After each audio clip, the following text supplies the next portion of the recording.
Hey guys, what's going on? So today we're going to be talking about the top 5 best Exalt and Awakening skills. So this is of course personal preference, you know, all these top 5 lists and top 10 whatever, these are all just my opinion and you're free to disagree with them and put other suggestions in the comments, etc. So this is just what I think as a more experienced player. I know there are a lot more experienced players, more experienced than me is what I wanted to say. So anyway, let's get on to it. So let's gonna start with pets, and we're not gonna go over S skills because S skills are pet specific and some may not apply to you, so we're just gonna go over A and B skills really. So let's first take a look at what they can learn. I'm choosing Ice Phoenix because it doesn't have any S skills, and oops, we have to go to Awaken. So I'm going to get something clear first.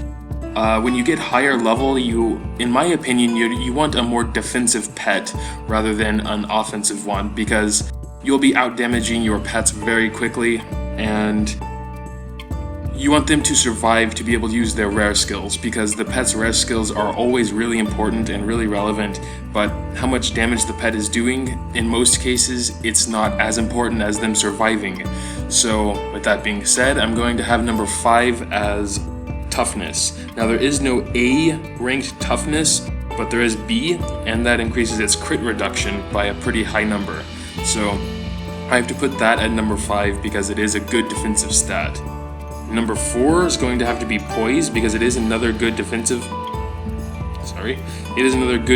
stat, straight damage reduction, so can help the pet take a few more hits. So yeah. Next is going to be hit rate, and hit rate is more important for some pets than for others. So for example, Hades, and if you have a Hades with a death mark, you really want to get hit rate on him because he attacks pretty slowly and you don't want his attack to miss the opponent because you obviously want death mark landed on them.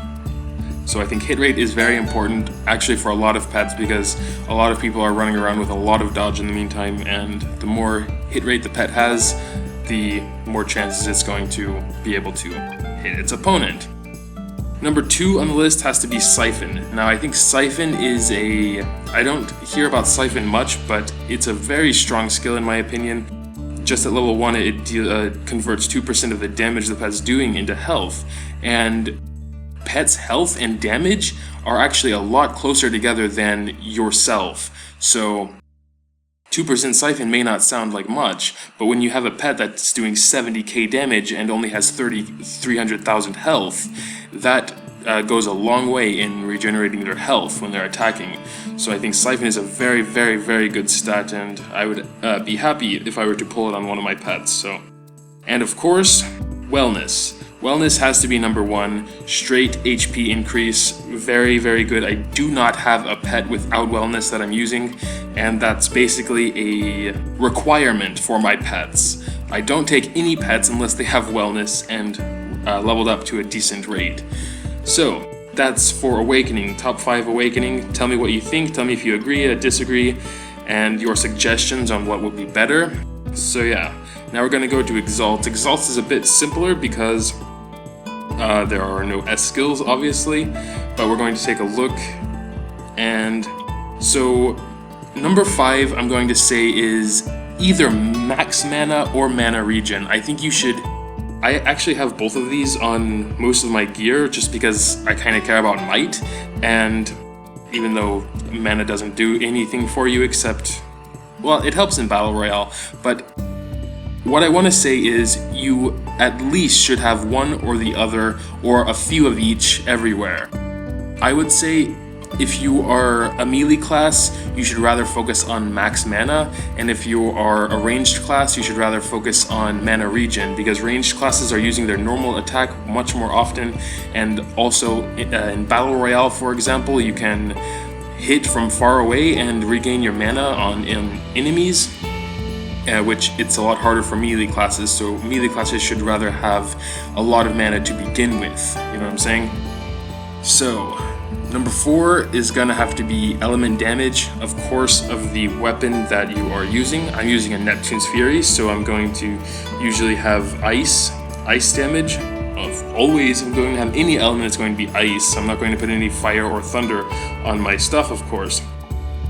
So, element damage, it deals more damage. I like damage, so that's just my personal preference. Number 3 is going to have to be health. I like health because it helps you also survive longer, even though 6,300 health, well, multiplied by 7, actually does do quite a bit, so that's a good chunk of health. So I think it does help in the long run, and it's just an Exalt, it's just something little to help you out, so I think health would have to be number 3 there.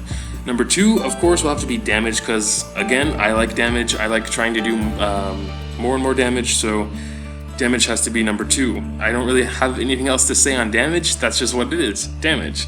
And number 1 is, of course, have to be the percent-based skills. So let me try and find one. These are only available in orange skills, and the percent-based ones are by far the most powerful. Way more powerful than number-based, because number-based gets less effective the higher the number is. But percentage is always a percentage, you know?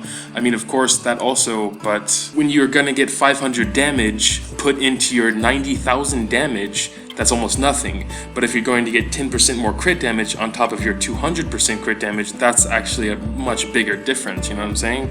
So crit damage, crit rate, dodge, hit, crit resist, crit reduction, things like those, percent-based stats are by far the most powerful and the best Exalt skills you can get. So, that's going to be all for the top 5 best Awaken and Exalt skills. Again, this is my personal opinion, my personal preference.